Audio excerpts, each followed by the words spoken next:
Vamos lá, pessoal. Por que eu acho que a direita, o projeto do movimento de direita que emerge em 2013, derruba Dilma em 2016, projeta Bolsonaro como presidente do Brasil em 2018, fracassou?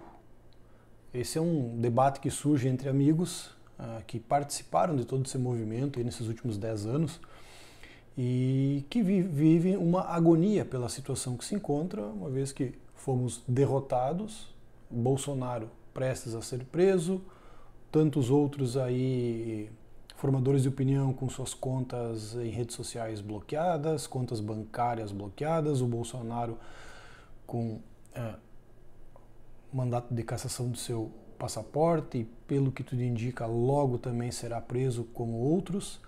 E isso gera toda uma agonia legítima, né, nas pessoas que trabalharam e acreditaram num projeto alternativo ao projeto da esquerda, que reascendeu ao poder, né, curiosamente ou incrivelmente, depois de terem praticamente quase que destruído o Brasil com aquela grande crise econômica de 2014, 15, 16.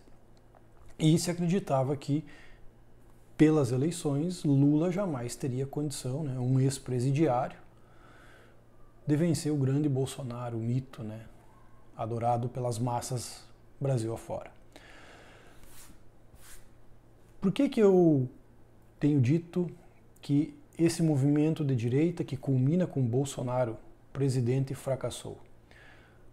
Porque a retomada da esquerda ao poder pela via institucional, ela tem justamente essa força avassaladora que é o poder das instituições e o poder do Estado. Isso, inclusive, eu falo relembrando o espetacular artigo do Olavo de Carvalho, publicado em 2015, se não me falha a memória, chamado O Estado e a Razão.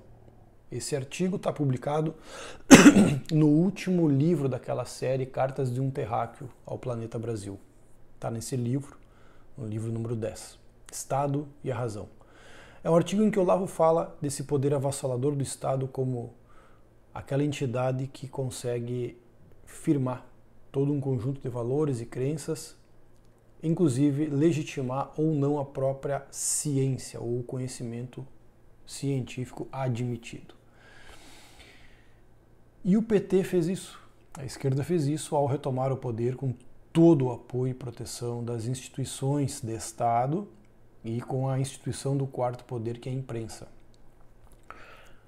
Embora tenhamos ganhado as eleições em 2018, graças em muita medida à liberdade que as redes sociais proporcionou para a direita, né? Foi ali que Bolsonaro se projeta, é ali que Olavo de Carvalho se torna então popular, graças aos seus vídeos e recortes do YouTube, graças às divulgações em Facebook, etc. e tal. Então, um filósofo realmente obscuro, que era circunscrito a um círculo de iniciados que liam ele e participavam das aulas dele, etc. e tal, de repente se projeta aí como uma figura pública enquanto formador de opinião. E esse projeto, que teve um pleno êxito a partir de 2013, graças às redes, ele sucumbiu. Inclusive, a influência pública do Olavo nesse movimento político da direita sucumbe junto.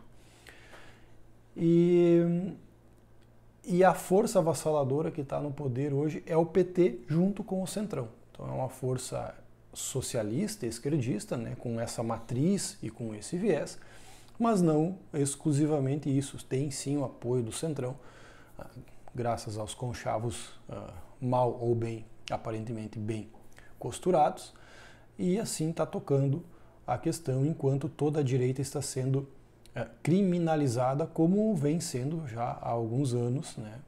Tá aí o Bolsonaro genocida e etc e tal.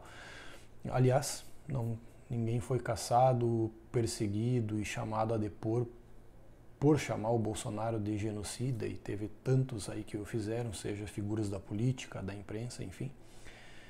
Estão livres, leves e soltos, e sequer se cogita processar e abrir algum inquérito sobre isso.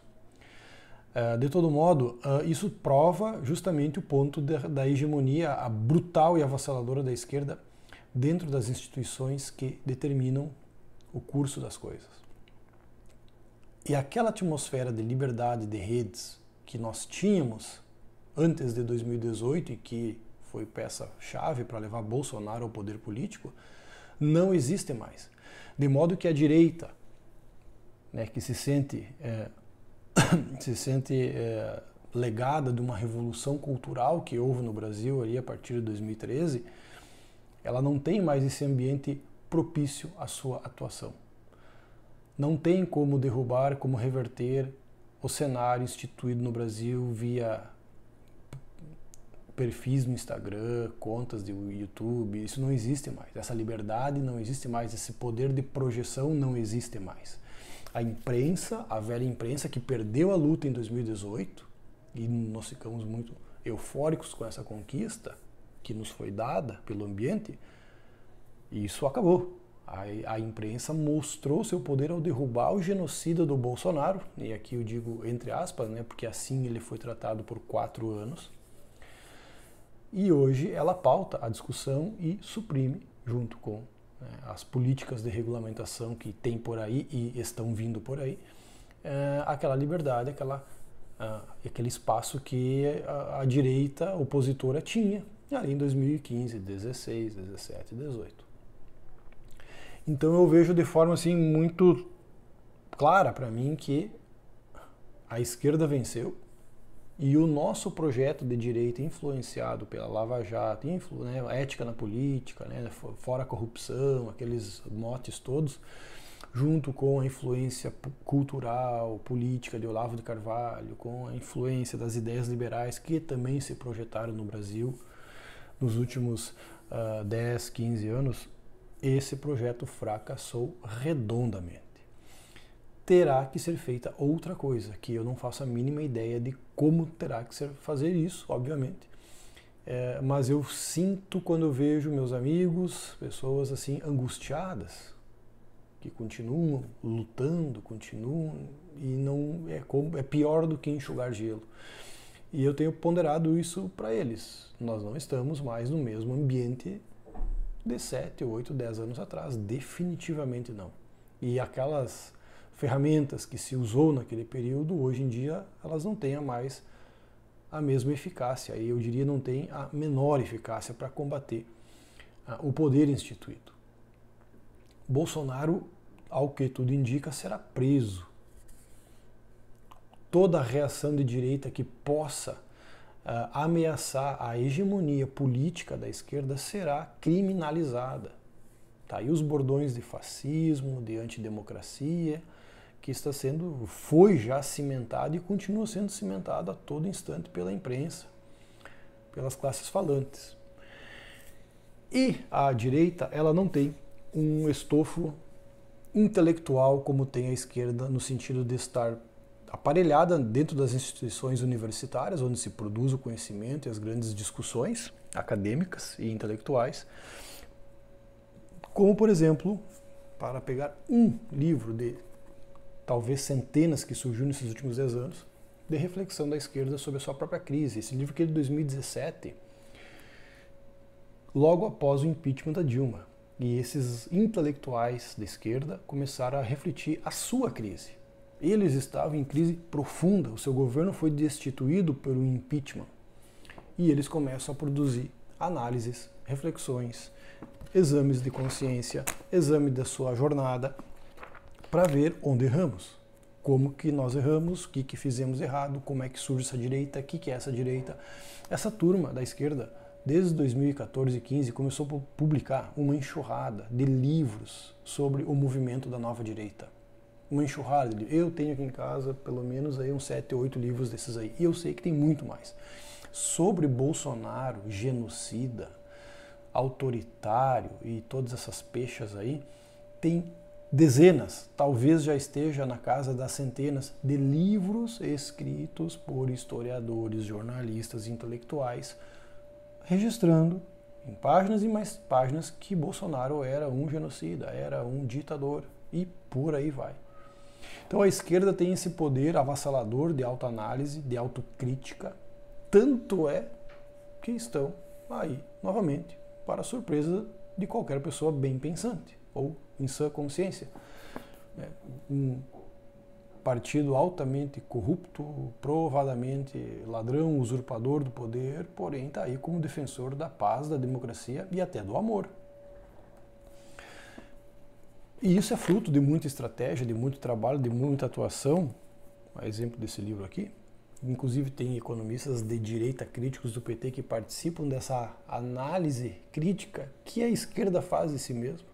Então nós acabamos ajudando a pautar a própria autocrítica e autoanálise da esquerda. Veja o que é o poder de estar nas universidades, de estar nas editoras e de chamar a direita para discutir a sua própria crise. Então, são coisas que eu olho e digo hoje, com muita convicção, de que o projeto da direita fracassou. Ele não pode mais ser tentado restaurar, se restabelecer pelos mesmos meios que foi utilizado aí de 2013 em diante. E esse é um problema que eu vejo, o pessoal tem muito fixo isso, né? O que fizemos ali, Partido Lava Jato, o movimento das ruas, o movimento das redes sociais, Facebook, Instagram, coisa. Isso não vai funcionar mais, pessoal. Não vai mais funcionar. Estamos devidamente castrados esses meios para qualquer atuação nesse sentido. E, obviamente, não existe nada muito claro por onde se deve recomeçar, o que é muito complicado, diferente da esquerda, que fez um recomeço após a sua derrocata, há menos de 10 anos, e aí estão de novo no poder, com todas as instituições os protegendo, inclusive a grande imprensa. O que é crucial.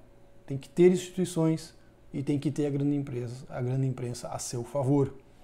Não à toa, na minha visão, Bolsonaro não levou adiante o tal do golpe que dizem por aí, porque ele ou eles lá perceberam que só com as ruas não dá para levar adiante tal intento. Precisava ter apoio institucional da imprensa e inclusive apoio internacional. E não existia nada disso no contexto. Então só com rua não se faz nada. Vamos recolher as ferramentas e ir embora.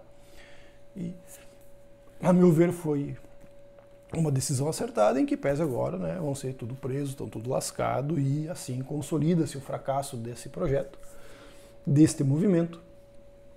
E não sei o que seria o caminho a ser adotado por isso. É uma coisa que pessoas devidamente competentes para isso vão ter que parar para fazer, mas eu não vejo luz no fim desse túnel aí. Pode ser que exista, mas eu não vejo. E entendo que a consolidação da esquerda no Brasil, do PT no governo, etc. e tal, ela é um fato assim mais que consumado, sobretudo porque não existe mais uma força de direita existente para reagir e vencer essa batalha de momento. Beleza, pessoal? Era essa a mensagem